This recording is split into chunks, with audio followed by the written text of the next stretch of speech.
힘을 주고 용기를 주는 은사라는 제목으로 하나님 말씀 증거하도록 하겠습니다. 고린도 교회는 은사가 많은 교회라 그랬습니다. 헬라적인 배경, 이 그리스적인 배경을 갖고 있기 때문에 그렇습니다. 이 교회는요, 그리스는 여러분 아다시피 그리스 로마 철학 그 뿌리 아니에요. 그러니까 지적인 우월감이 있었습니다. 그 호모의 고향 아니에요, 그죠? 호메로스가 있던 사람, 오디세이가 나오던 그런 데 아닙니까? 그 다음에 신비를 또 좋아합니다. 반대로 신비로운 것 되게 좋아해요. 그래서 극과 극이죠. 디오니소스 파들은요 주로 이제 술을 마시는데 이게 엑스타시라 그러죠. 이렇게 광란에 막 빠지는 거 이런 거 되게 좋아합니다. 그래서 여러분 그렇잖아. 이게 신비주의자나 이게 극단적인 이성주의자나 그게 그거거든요. 왜 그러냐면은 이게 주지주의이기 때문에 주관주의. 내가 주인이거든요. 지식도 내가 아는 거고 느낌도 내가 느끼는 거고. 그러니까 나를 중심으로 된 사람. 그래서 굉장히 이성적인 사람이 헷가닥 해버리면 또 굉장히 신비적인 사람이 돼요. 또 신비적인 거라 그래서 대단해 보이죠. 그 사람이 또 다른 쪽으로 가버리면은 지가 이해하는 걸로만 간다고요. 그래서 이성주의자가 된다고요. 그래서 양극은 통한다. 그런 얘기하고 똑같은 거겠죠. 우리는 나를 죽이는 거잖아요. 객관적인 하나님이 진리고 말씀이 진리고 내 안에 선한 게 없다라는 거 아닙니까? 그런 의미에서 사실은 이성을 믿는 사람이나 신비를 믿는 사람들이 사실 예수 믿고 돌아오는 건 쉬운 게 아니에요. 왜냐하면 내가 와르르 무너지지 않으면 절대로 받을 수 없는 문제이기 때문에 그렇다라는 것입니다. 그러다 보니까 은사 중에서 방언을 좋아하는 거예요. 방언은 내가 팍 느끼잖아요. 그죠?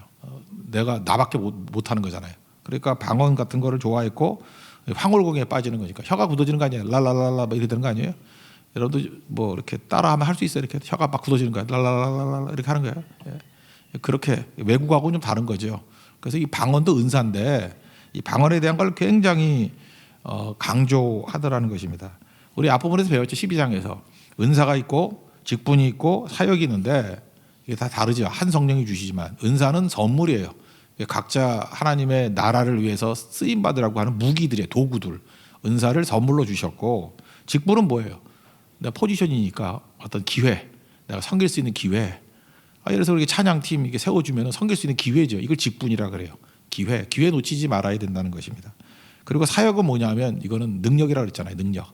그러니까 이 직분을 잘 감당할 수 있는 힘, 파워. 그래서 옛날에는 사역 또는 능력 이렇게 표현했다고요. 이 세 가지가 한 성령이 주시는 건데 약간 구분할 수 있겠죠. 그런데 많은 사람이 이제 은사를 이게 사용하는데 은사가 잘못된 사용이 되는지 안 되는지는 뭘 보고 하느냐 하면은 사랑이 식어지거나 무기력해지면 이거는 잘못된 사용이에요. 그러니까 예를 들어서 은사 중에 뭐가 있다고 그럴까요? 봉사를 한다고 합시다. 어떤 사람이 막 봉사를 해요. 막 봉사를 섬기는 봉사를 하는데 이 사람이 그 사람만 섬기면은 사랑이 식고 사람들이 무기력해져. 그 왜 그러죠?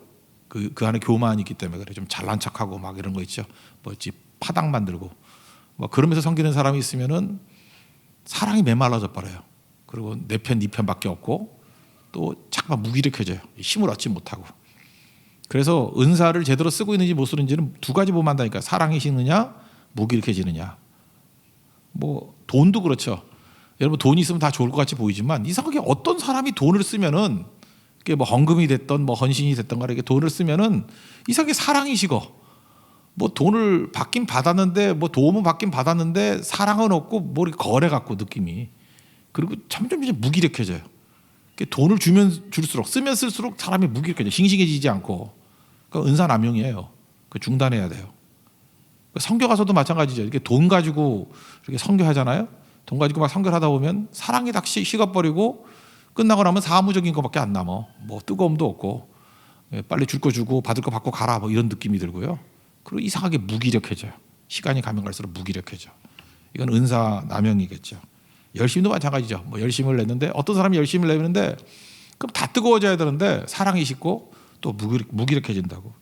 그래서 여러분들이 무슨 일을 할 때 뜨겁게 사랑하게 되는지 그리고 점점 싱싱해지는지 은사는 그런 거예요. 그게 은사를 제대로 사용하는 것이 될 수 있다라는 것입니다. 지금 중세 때도 보면 그래요. 중세 때 여러분 목회자들이 사제들이 공부를 잘하고 많이 한 게 좋은 겁니까 나쁜 겁니까? 좋은 거죠. 그걸 나쁘다고 말할 수는 없어요. 그래서 중세 때는 사제들이 굉장히 높은 수준의 학문을 연구했습니다. 그러니까 좋은 건데 이게 은사의 남용이라는 것으로 보이는 이유가 뭐냐 하면은 자기의 유식함이 성도들이 못 알아듣는 것이 돼버린다고. 왜냐하면 당시 없어진 말인데 라틴어를 가지고 설교를 했거든. 라틴어 그러면 지금도 이제 뭐 하버드나 이런 거 졸업할 때 라틴어로 이렇게 연설을 해요. 그러니까 라틴어는 우리식으로 얘기하면 이제 한자 많이 알고 뭐 그런 거예요. 그죠? 고사성어 많이 알고 하는 식으로 서양 애들은 잘난 척하려고 그러면 꼭 라틴어로 얘기하거든. 라틴어를 알아야 돼요, 꽤. 그리고 라틴어로 말하는 거를 즐겨하고 그러는 게 아직도 있거든요. 겁먹던 애들. 또 내가 못하니까 또 겁먹들었다 그러면 또 욕을 먹겠네. 어쨌든 겁먹은 겁먹이지. 뭐 일상적으로 안 쓰는 거니까. 근데 중세까지 아니 설교를 라틴어로 했다고요. 이게 말이 되냐고. 누가 알아들어요? 그러니까 목회자들이 공부를 열심히 해서 잘 준비를 해서 라틴어를 안다라는 게 나쁜 건 아닌데 그의 은사가 사랑도 쉽게 만들고 사람들을 무기력하게 만들어버리잖아요. 그래서 이거를 치고 나온 게 뭐예요? 마틴 루터 그 뭐 성에 숨어가지고 독일어로 성경 번역했잖아요. 그게 독일어 시작이 된 거죠. 루터의 독일어 성경이 독일의 그게 훈민정음이에요. 그죠? 그걸 통해서 독일어가 탄생된 거라고. 그러니까 뭐 대단한 일들이 벌어진 거죠. 그러니까 알아듣기, 모국어를 알아듣기 쉽게. 지금도 마찬가지입니다. 어떤 사람이 뭘 은사를 많이 가지면 은사는 어떻게 돼야 되냐면 다른 사람에게 잘 전달이 돼야 되고 쉬워야 되는 거예요. 그러니까 노래를 해도요. 이렇게 알아들을 수 있는 노래를 하고 은혜가 되는 노래를 하고 은혜가 뭐예요? 힘을 준다는 거죠. 그런 게 돼야 되는데 어떤 사람을 들어보면 야 잘하네, 꽤 잘하네. 근데 아무 나하고 관계가 없는 게 돼버려. 노래는 꽤 잘하네. 좋은 데서 공부했네. 근데 사랑도 안 느껴지고 그냥 너는 잘하고 나는 뭔가 하는 그러니까 무기력에 빠지게 돼버린다. 그건 은사 남용이에요. 그렇게 쓰면 안 된다는 거죠. 그러니까 언제나 사랑이 드러나야 되고 무기력에서 벗어나는 것들이 있어야 된다는 것입니다. 그래서 오늘 1절 얘기가 그 얘기. 1절 한번 읽어봅시다. 시작. 사랑을 추구하며 신령한 것들을 사모하되 특별히 예언을 하려고 하라. 여기 사랑을 추구하며 제가 NLT를 좋아하는 이유 중에 하나가 그냥 NLT가 난 모르겠어요. 뭐 미국 사람들 걔네들은 뭐 중고등학교 정도와 중학생 중3 정도가 쓰는 영어래요. 그래서 뭐 이렇게 어려운 건 없는 것 같아요. 그 NLT 같은 데 보면 이게 사랑을 추구하며 Let love be your highest goal. 사랑이 너의 highest goal, 너의 최고의 목적이 되게 하라. 그죠? 그러니까 무슨 일 할 때 사랑이 목적이 되어야 돼요. 뭘 할 때 사랑이 있느냐 없느냐 이게 최고의 목적이 되게 하라. Let love be your highest goal. 그죠? 최고의 목적이 되게 하라. 그러니까 우리 뭘 물어야 돼요? 이게 옳으냐 그르냐, 잘하나 못하냐 이렇게 물으면 안 되고 사랑이 있느냐 없느냐. 왜냐하면 Let love be highest goal. 그냥 최고의 goal이 되게 만들어야 되니까 사랑이. 그러니까 사랑이 있느냐 없느냐. 사랑은 뭐죠? 살리는 거예요. 사랑이 있으면 살리는 거. 사랑은 유익을 주는 거예요. 우리 13장에서 배웠잖아요. 사랑은 자기의 유익을 구취하냐고. 그 자기 유익이 아니라 너의 유익을 구하는 거잖아요. 그러니까 사랑이 있으면 살리는 거죠. 그리고 도움이 되는 거겠죠. 그래서 사랑한다는 말하고 동요가 뭐냐? 자기 부인한단 말이에요. 예수님 제자가 되면 사랑해야 된다 그러죠. 그 예수님 제자가 된다는 말이 뭐예요? 아무든지 나를 따라오려거든 자기를 부인하고 자기 십자가를 지고 자기 부인, 자기 희생. 그래야 자기 유익을 구치 아니하죠. 그러니까 사랑으로 한다는 얘기는 뭐예요? 상대의 유익을 구한다 그런 얘기죠. 그래서 하나님 따르는 백성들은 사랑이 있어야 돼요. 사랑이 있다는 건 뭐예요? 그 하나님 사랑하는 마음이 있어야지 그 순종이 가능하거든요. 여러분 누구 말 들어요? 사랑하는 사람 말 듣는 거 아니에요? 사랑하는 사람이라 그러면 일단 믿으니까 다 듣잖아요. 근데 사랑하지 않으면은 이해 납득 공감돼야지 따라가죠. 그럼 어떻게 하나님을 따라갈 수 있어요? 하나님 수준이 우리가 높은데. 그러니까 13장 7절에 모든 것을 참으며 모든 것을 믿으며 모든 것을 바란다. 사랑이 왜 이게 주님 사랑하면 이게 가능하다는 거예요. 그래서 결국은 사랑을 추구하는 것이 돼서 상대에게 유익을 줄 수도 있다라는 것입니다. 그러니까 여기까지 가야 된다는 거예요. 그래서 오늘 우리 첫 번째 점검이 이거예요. 사랑을 하지 않은 모든 것들은 다 nothing, 아무것도 아니라는 거예요. 오히려 득이 되지 않는다는 것입니다. 그래서 우리 은사를 제대로 쓰고 있는지 없는지는 사랑이 식는가 또는 무기력해지지 않는가. 이걸 꼭 점검해서 싱싱하게 만들고 또 사랑에 식지 않게 만드는 우리 하나님의 거룩한 종 되기를 바랍니다. 이런 배경 하에서 이제 방언과 예언을 비교하는 거예요. 이제 그런 거 보면은 방언은 자기 유익을 위한 거거든요. 이건 딴 사람이 못 알아들어요. 나한테는 유익이 되는 거예요. 여기서 유익이라고 덕이 된다라는 말인데 덕. 여기 성경에 나오는 덕이라는 단어는 영어로 strengthen이에요. strengthen. 강하게 힘을 주다. 강하게 하다 힘을 주다. 그러니까 이게 덕이 된다 그럴 때는 힘을 준다. 그죠? 교회의 덕이 된다 그러면 교회에 힘을 준다. 자기 자신에게 덕이 된다 그러면은 자기 자신에게 힘을 준다. 그러니까 힘을 준다로 이해하면 쉬울 거예요. 그런데 방언은 나한테는 힘을 줘요. 나한테는 덕이 돼. 근데 교회에는 아무런 힘을 주지 못해요. 그래서 교회가 전체 모였을 때 잠깐만 방언 기도 해봐야 딴 사람한테는 짜증만 나. 랄랄랄라 해가지고 따라 해가지고 다 자기도 헷갈리고. 그죠? 그렇지만 그게 자기에게 유익이 된다라는 거예요. 그러니까 공예배 시간에는 이런 거 안 해도 되고 그냥 혼자 하든지 아니면 뭐 다 방언을 하는 사람이라 그러면 다 같이 방언을 하든지 그거는 그때그때마다 다르겠죠. 또 어떤 그 모임의 컬러에 따라 좀 다르겠는데 하여튼 방언은 사도 바울도 했다고요. 근데 이건 자기에게 힘을 주는 거고 그렇지만 예언은 설교거든요. 설교나 또는 말씀 증거 알아들을 수 있는 말씀 증거하는 거. 예언은 말씀의 말씀 증거는 교회를 강하게 만든다는 거예요. 그러니까 두 가지가 있는데 너희들이 그렇게 사랑에 맞지 않는 방언은 네 자신에게만 유익이 되는 거지 네 자신만 강하게 만드는 거지 교회에는 아무런 유익이 없다라는 거예요. 그러니까 입 다물고 계시고 진짜 유익을 준다 그러면은 예언하기를 힘쓰라. 그래서 오늘 전체의 이 핵심은 19절이에요. 19절만 읽으면 뭐 다 끝나는 거예요. 19절 한번 읽겠습니다. 시작. 그러나 교회에서 내가 남을 가르치기 위하여 깨달은 마음으로 5마디 말을 하는 것이 1만마디 방언으로 말하는 것보다 나으니라. 그러니까 5마디 깨달은 말씀이 1만마디 이게 뭐 비교가 안 되잖아요. 그죠? 5과 1만이니까. 그러니까 방언보다 예언이 훨씬 더 유익이 된다는 거죠. 우리에게 덕이 된다. 그러니까 방언도 부정하는 건 아니지만 방언은 개인에게 힘을 주는 것이고 교회는 예언하는 거 다시 말해서 말씀에 초점을 맞추면 전체에게 힘을 주고 사람들을 살리는 것이 될 수 있다. 그러니까 말씀이 중요하다 이런 거겠죠. 이게 구분한다 그러면 뭐 이런 거죠. 여기서 말하는 방언은 외국어는 아니에요. 이게 사도행전 2장에는 외국어죠. 난곳 방언으로 16개 방언으로 막 얘기를 했죠. 그러니까 뭐 어떤 사람은 영어 방언도 하고 중국어 방언도 하는데 요즘에는 이런 방언은 거의 없어진 것 같아요. 왜 없어졌죠? 종로 학원이 있기 때문에 그래요. 파고다 학원이 있기 때문에 학원 가서 배우는 게 나아. 옛날에 학원이 없었기 때문에 하나님께서 이렇게 은사를 주시는 경우도 있었는데 내가 지난번에 그 중국어 방언이라는 사람을 봤어요. 딱 들으면 중국어예요. 우리가 들을 때 중국어야. 근데 중국어 하는 사람이 가서 들어보니까 중국어가 아니야. 그런 거 아시겠죠?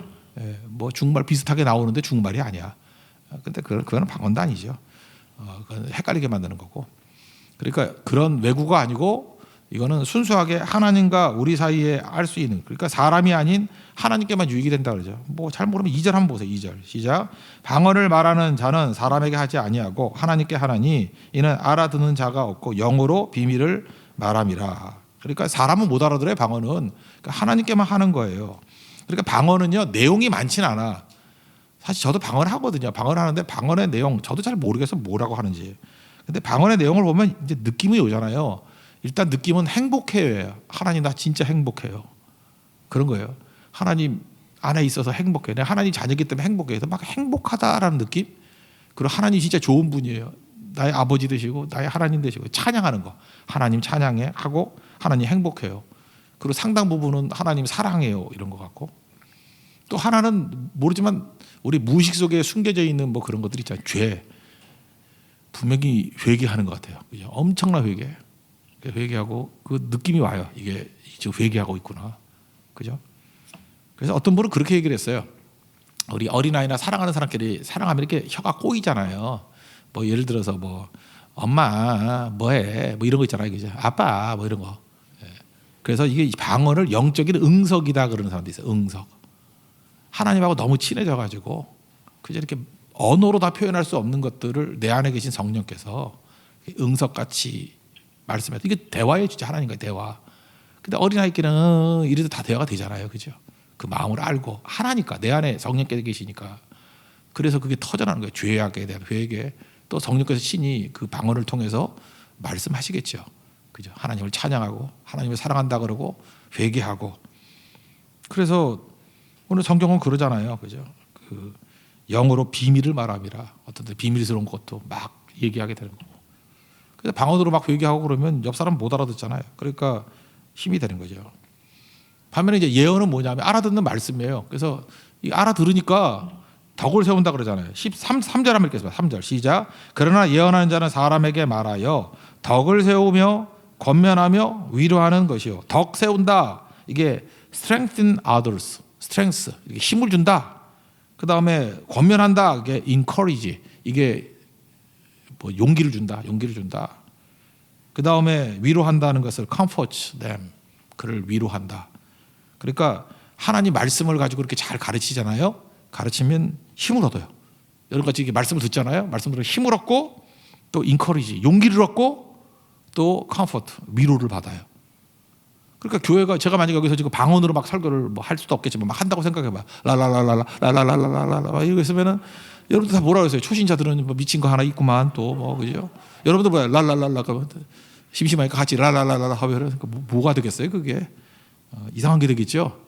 그런데 이렇게 알아들을 수 있는 말씀을 증거하면은 그 strengthen others, 다른 사람들에게 힘을 주고 encourage them, 그죠? 그들에게 또 용기를 주고 그다음에 comfort them, 그들에게 또 위로를 해준다는 거예요. 그러니까 뭐 핵심이 뭐예요? 말씀을 잘 준비돼 가지고 하나님 말씀을 전해야 된다 그런 거죠. 반면에 방언은 자기에게 덕이 된대. 4절 보세요. 4절 시작. 방언을 말하는 자는 자기의 덕을 세우고 예언하는 자는 교회의 덕을 세우나니. 여기 덕이 뭐라 그랬어요? strengthen. 그래서 자기의 덕을 세운다. strengthened personally. 개개인에게 힘을 준대요. 그래서 이게 뭐야? 자기의 덕을 세우고. 그렇지만 예언하는 사람, 말씀을 증거하는 사람은 strengthens the entire church. 교회 전체에 있는 사람들에게 유익을 준대요. 힘을 준대요. 그러니까 뭐 볼 것도 없죠. 계속 반복하는 게 뭐예요? 예언이 중요한 거지. 말씀 증거가 중요한 거지. 방언은 은사는 은사지만 이건 개인 유익을 위한 은사다. 뭐 그거 지금 계속 반복하고 있는 거예요. 왜 이걸 잠깐만 반복을 할까요? 그만큼 고린도 교회 성도들은 방언에 대한 메릿이 너무 컸어요. 방언이 뭐 대단한 건지 알고. 근데 교회가 방언으로 빠지면 안 된다는 거예요. 방언도 은사지만 그건 개인 유익이고 교회를 힘있게 만들고 교회를 든든하게 세우기 위해서는 말씀 사역이 왕성해져야 돼요. 알아들 수 있는 말씀으로. 그래야 힘을 얻고 그래야 용기를 얻고 그래야 위로를 받지요. 그 얘기를 하고 있다는 것입니다. 그래서 이렇게 알아들 수 있는 것을 표현하는 게 계시, 지식, 예언 이렇게 얘기를 해요. 6절입니다. 6절 시작. 그런지 형제들아 내가 너에게 나아가서 방언으로 말하고 계시나 지식이나 예언이나 가르치는 것으로 말하지 않으면 너에게 무슨 유익이 있으리요. 그죠? 힘 얻을 게 하나도 없다라는 거죠. 그러니까 알아듣는 말씀 증거해야 된다는 거예요. 그러니까 교회는 방언은 아닌데도 이렇게 못 알아듣는 소리 잠깐만 하면 방언 같은 설교하는 사람도 있잖아. 그죠? 뭔 소리인지 모르게. 그러면 안 되고 알아듣기 쉽게 알아들을 수 있는 얘기를 해야 돼요. 알아들을 수 있는 얘기. 딱 들어보면 아 그거구나 하고 알 수 있도록. 그래서 난 NLT 성경을 좋아한다니까. 중3 정도가 알아들을 수 있는 영어라며. 그러니까 잠깐 번역이 그렇게 돼야 돼요. 이렇게 쉽게 알아들을 수 있을 정도로. 이게 뭔 소리인지 모르고 그러면 안 되고 알아들을 수 있는 거. 마크 트웨인이 그런 얘기를 했잖아요. 잠깐 성경도요 이렇게 어려운 것만 보려고 그러지 말고 나를 당혹하게 만드는 것은 이해할 수 없는 말씀이 아니라 이해되는 말씀이라고. 이해할 수 없는 거니까 뭔 소리인지 모르니까 순종 안 해도 되잖아. 근데 명확히 이해할 수 있는 말씀은 순종해야 되잖아요. 그게 나를 당혹스럽게 만든대. 그러니까 성경은 어떻게 돼요? 이렇게 알아들을 수 있는 말씀부터 먼저 순종해야 되죠. 장작이 있으면 마른 것과 젖은 게 있으면 마른 장작보다 태우는 거예요. 순종도 마찬가지예요. 당장 깨달은 거 순종할 수 있는 거 당장 순종하는 거예요. 그러면 이제 순차적으로 되는 거라고. 오늘도 아침에 느헤미야 8장에 수문학 광장에 큰 부흥, 수문학이라는 게 그게 부흥, 3대 부흥의 장소라고 그랬잖아요. 그래서 워싱턴 DC에 가면은 그 워터게이트 호텔이 있어요. 거기 링컨이 아니죠. 닉슨 대통령이 그 민주당 뭐 이렇게 도청 사건이 벌어졌던 데 아니에요. 그래서 워터게이트 사건이라고 좀 연세 드신 분들은 알 거예요. 닉슨 대통령 쫓겨나게 된 계기예요. 그죠? 그런 거. 이제 그만큼 이 서양 사람들은 그 워터게이트라는 걸 되게 귀하게 여겨요. 워터게이트가 뭐예요? 그게 수문학 광장의 부흥이라고. 그러니까 그 호텔 사장도 분명히 예수 잘 믿는 사람이었겠죠. 그죠? 물론 그런 사건은 벌어졌지만. 그러니까 뭐예요? 하나님 말씀에 대한 부흥을 지금 말하고 있는 거죠. 그러니까 말씀이 부흥을 준다는 게 말씀만큼 중요한 게 없는 거죠. 그러니까 이 말씀 저 말씀 할 때 뭐 복잡한 얘기 하지 말고 알아들을 수 있는 말씀부터 붙들라는 거예요. 근데 수문학광장의 부흥이 언제 일어났어요? 그냥 죽치고 앉아가지고 부흥 주세요. 그럴 때 부흥을 주나? 아니죠. 아파하고 성벽 재건하라 그럴 때 50일 동안 충성 다하고 속된 말로 삽질하고 몸으로 뛰고 그러니까 온 마음 다해 충성하는 게 온 몸 다해 충성해야 돼요. 몸이 중요해 몸. 그래서 헌심이 아니라니까요. 헌신이라니까요. 상당 부분 그래요. 몸을 들이면 그 다음에 심령의 부흥이 오는 경우가 더 많아요. 훨씬 진짜 그렇다. 몸이 움직이면 몸 아끼면 안 돼요. 몸 아끼면은 마음도 다 상하는 거야. 마음이 신설해지는 거. 그래서 노동이 들어간 거다. 항상 노동, 가난 노동 이게 되게 중요한 거예요. 그죠? 그 청교도들 개념 가운데 노동해야지 이 삽질해야지 마음도 깨끗해진다는 거예요. 몸이 움직여져야지. 성교 같은 데 가가지고 죽도록 고생하고 돌아오면 얼마나 마음이 정화돼 있어요. 그죠? 왜 그래요? 심령의 은혜가 그런 데 임하게 된다라는 것입니다. 이게 되게 중요한 거죠. 그러니까 우리가 붙들어야 될 게 뭐예요? 그 하나님 말씀, 그죠? 이게 잘 받아들일 수 있기 위해서 그 전 과정들이 꼭 필요하다라는 것입니다. 그러니까 이 방언같이 그냥 앉아가지고 랄랄라만 하는 게 아니고 순종하는 부분이 있어야 된다는 것입니다.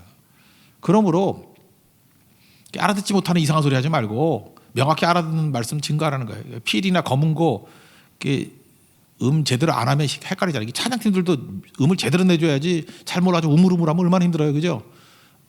그 힘들잖아요. 음도 또 샵되고 막 이러면 피아노도 그렇고 뭐 다 그렇잖아요. 명확하게 알려줘야 될 거 아니에요. 나팔 소리 민수기 10장에 나오죠. 두 개를 크게 불면 다 모이라 그런 뜻인데 이게 크게 분 건지 만 건지 삑살이라는 거지. 중간 음으로 내면 미치는 거죠. 이게 지금 두 개를 분 거야, 한 개를 분 거야. 명확해야 돼, 명확하게. 그러니까 방언은 명확할 수 있다는 거 없다는 거예요. 없죠. 그래서 교회는 방언으로 사역하는 거 아니에요. 그리고 방언은 성숙하다는 것을 보여주는 것도 아니에요. 그냥 개인적인 유익일 뿐이에요. 저는 방언 무지하게 열심히 하는 사람 중에서 무지하게 미숙한 사람 많이 봤어요. 그리고 어떤 사람은 굉장히 성숙한 사람인데 방언 은사를 못 받은 사람도 있고.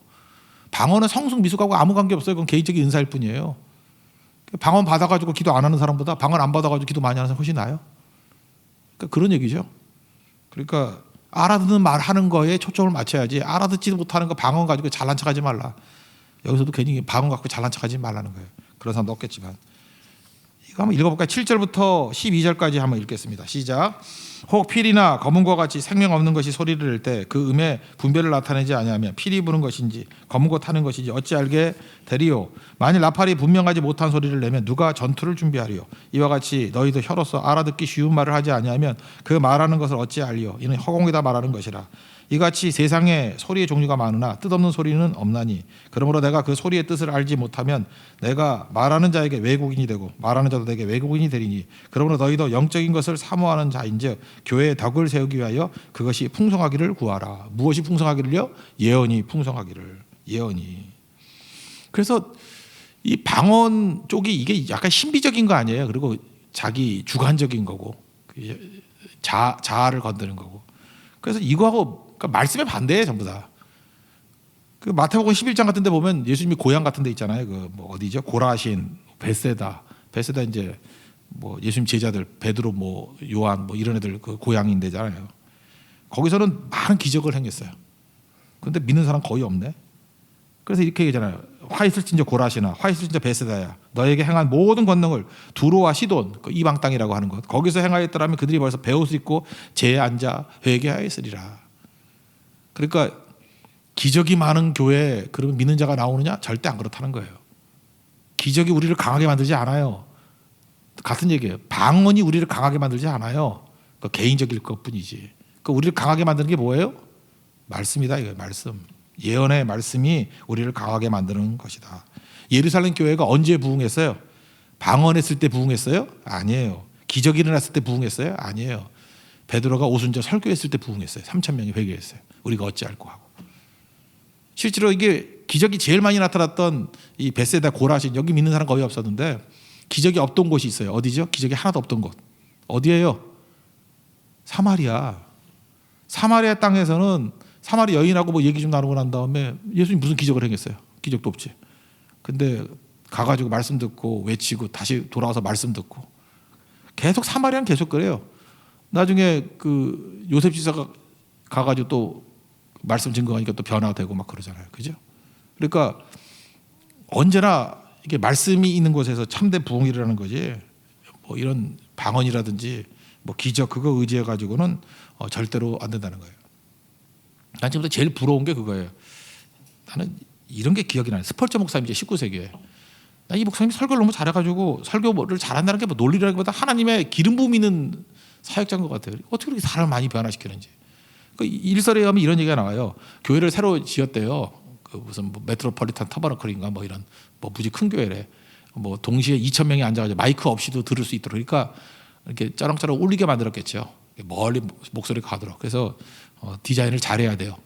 그래서 이렇게 음향 이렇게 맞추느라고 이렇게 조금 짓고 난 다음에는 목사님이 올라가서 이렇게 소리를 지르고 그래서 잘 울려서 뒤까지 잘 들리나 뭐 이런 거 훈련한다는 거예요. 그래서 그 음향을 맞추려고 마지막 조절을 하려고 스펄치 목사님 올라가서 뭐 말을 해야 되니까 우리 같으면 하나 둘 됐네 하나 둘 셋네 이러지만 또 그러기 또 뭐 하잖아. 그래서 이분이 그랬대요. 세상죄를 지고 가는 하나님의 어린 양을 보라. 이거 한 100번 넘게 했대요. 세상죄를 지고 가는 하나님의 어린 양을 보라. 목사님 좀 더 크게 세상죄를 지고 가는 하나님의 어린 양을 보라. 이거 한 몇십 번 했는가 봐요. 그 인부들이 다 통에 장복하고 회개했대요. 음양을 안 하고. 나 이 얘기를 듣고 얼마나 자존심이 상하는지. 난 설교 준비 무지하게 준비 잘해가지고 해도 뭐 변화는커녕 목이 고든 백성이 이렇게 되는데 그죠? 이거 뭐 앉아가지고 준비할 게 뭐가 있어요? 이거 마이크 테스트인데 그죠? 세상죄를 지고 가는 하나님의 어린 양을 보라. 그러고 다 깨졌대. 나 진짜가 아니었으면 좋겠어 이거 진짜. 근데 기록하고 죽었으니 뭐 확인할 길도 없고 남은 목이 터져라 외쳐도 안 되는데 이런 게 바로 뭐죠? 이게 말씀의 능력이라는 거예요. 우리 그렇게 한번 생각해봐요. 이렇게 마이크 테스트 하면서 세상죄를 지고 가는 하나님의 어린 양을 보라. 하나님 말씀이잖아요. 그 말씀을 있는 그대로 이렇게 외치기만 해도 심령이 변화가 되고 악한 마귀의 세력이 물러나는데 우리 말씀 증거하지 않고 무슨 일 하겠어요? 지금 오늘 방언을 무시하는 게 아니라 이 전체 말씀은 예언이 중요하다는 거예요. 말씀이 중요하다는 거예요. 여러분 말씀에 매달리는 하나님의 종되기를 바랍니다. 말씀이 증거가 되면 어떤 일이 벌어지냐면은 심령이 뜨거워져요. 심령이 뜨거워진다고. 그래서 기독교의 본질은요. 감정은 감정인데 감정이 먼저 오잖아요. 언제나 말씀에서부터 이성부터 깨지는 거예요. 이성이 깨지는 거예요. 내 말씀에 쑥 들어오면 이성이 깨지는 거예요. 그 대표적인 게 로마서 있잖아요. 로마서 12장 1절을 보면은 형제들아 내가 하나님의 모든 자비하심으로 너희를 권하노니 너희 몸을 하나님 기뻐하시는 거룩한 산제물로 드리라. 이런 말씀이 나오잖아요. 이는 너희가 드릴 영적 예배니라. 요거를 한번 분석을 해보세요. 영적 예배니라. 영적 예배 그러니까 뭐 spiritual worship 또는 spiritual service 이렇게 될 것 같죠. spiritual. 근데 이게 원뜻이요. 이게 헬라어로 원뜻이 이 spiritual이라는 단어가 푸뉴마티코스라는 단어죠. 푸뉴마. 영적 spiritual 이렇게 번역하는데 그게 아니에요. 원문은 로기코스예요. 로기코스. 그러니까 만약에 이걸 있는 그대로 영어로 번역한다 그러면 이렇게 번역하지 않았어요. 영어로는 스피리추얼로 번역했는데 영적 예배니라. 이걸 헬라어 단어를 1대1로 번역한다 그러면 로지컬 워십이에요. 로지컬 워십. 그러니까 우리가 하나님 앞에서 드리는 거룩한 내 몸을 드리는 거룩한 산제물로 드리는 게 뭐라고요? 이성이에요. 이성. 로기코스. 이게 로지컬 예배죠. 그러니까 예배는 어디서부터 깨지기 시작하느냐면 이성부터예요. 듣는 것부터. 예수님이 뭐 그러잖아요. 바리새인과 뭐 사두개인의 누룩을 주의하라 그랬더니 뭐 우리가 떡을 안 갖고 하는가 보다 뭐 딴소리 하니까 예수님 그러잖아요. 떡 얘기가 아니고 양말 그 외식 그런 거야. 그러면서 마가복음 8장 17절 이렇게 얘기해요. 너희 마음이 이렇게 둔하냐? 마음이 둔하냐? 근데 그 프랑스어 성경은 번역이 이렇게 돼 있대요. 내 지성이 꽉 막혔느냐? 그러니까 믿음은 뭐예요? 말씀을 통해서 지성의 변화예요. 머리가 변화해야 돼요. 로지컬 워십이에요. 그게 영적 예배라고. 그러니까 신앙이 말씀에 뿌리를 둔 게 돼야 돼요. 로지컬해야 돼요. 그래서 로이드 존슨 그랬잖아요. 불 붙었는데 로직이 붙어야 돼요. 로직 on fire. 로직 on fire. 로직이 있어야 된다는 거예요. 불 붙는 로직. 불 붙는 논리. 그러니까 논리의 논리. 기독교는. 말씀을 통해서 논리가 들어와야 돼요. 그때 이후에 나오는 게 뜨거우면 on 로직. 로직 온 파이어, 불이 붙는 거라고. on fire. 그게 되게 중요한 거죠. 그래서 요한복음 14장이나 뭐 이런 데 보면 성령께서 보혜사 성령이 뭐 오시면 생각나게 하시리니 뭐 기억나게 하시리니 이런 말씀 되게 많이 나오죠. 로직이니까 말씀이 기억나는 거예요. 그럼 다시 불이 붙어요. 고넬료 변화되고 난 다음에도 고넬료 그러잖아요. 뭐 그것이 생각난다. 언제나 항상 그 영적 예배라는 것은 로직이 변화되는 과정을 얘기한다는 것입니다. 그래서 여러분들 방언 쪽으로 나가면 뜨겁긴 뜨거워요. 방언으로 뜨거운 거는 피가 뜨거워지는 거고요. 말씀을 통해서 뜨거워지는 것은 심령이 뜨거워지는 거예요. 어떤 사람 보면 굉장히 피가 뜨거워지는 사람이 있어요. 진짜 요즘 뜨거우면 힘든데 그 피가 뜨거우면 안 되죠. 그러면 그 폐렴 버리잖아, 그죠? 코로나 바이러스. 피가 뜨거운 게 아니고 심령이 뜨거워지는 거예요. 말씀으로 인해서 불 붙는 것 같은 거예요. 심령이 내 속에 뜨겁지 아니하냐. 심령이 뜨거워지는 거예요. 그러니까 말씀 로직으로 가고 그 다음에 우리 심령이 불 붙는 모습이 된다라는 것입니다. 이 말씀 붙드십시오. 그래서 오늘 핵심은 이거예요. 교회가 사모해야 될 많은 은사들이 있는데 사랑이 식지 아니하고 또 무기력해지지 않는 길이 어디에 있느냐. 방언 쪽으로 가면 안 되고 말씀 쪽으로 가야 된다. 그죠? 말씀이 예수님이시고 말씀이 하나님이시고 말씀이 능력이다. 그래서 말씀 증거하는 예언하는 일에 집중하면 피가 뜨어서 펄펄 뛰는 모습이 아니라 심령이 뜨거워져서 변화되는 그 로지컬 워십이 될 수 있다는 거예요. 그 영적 예배라는 거예요. 그렇게 변화가 돼야 된다는 것입니다. 실제로 보세요.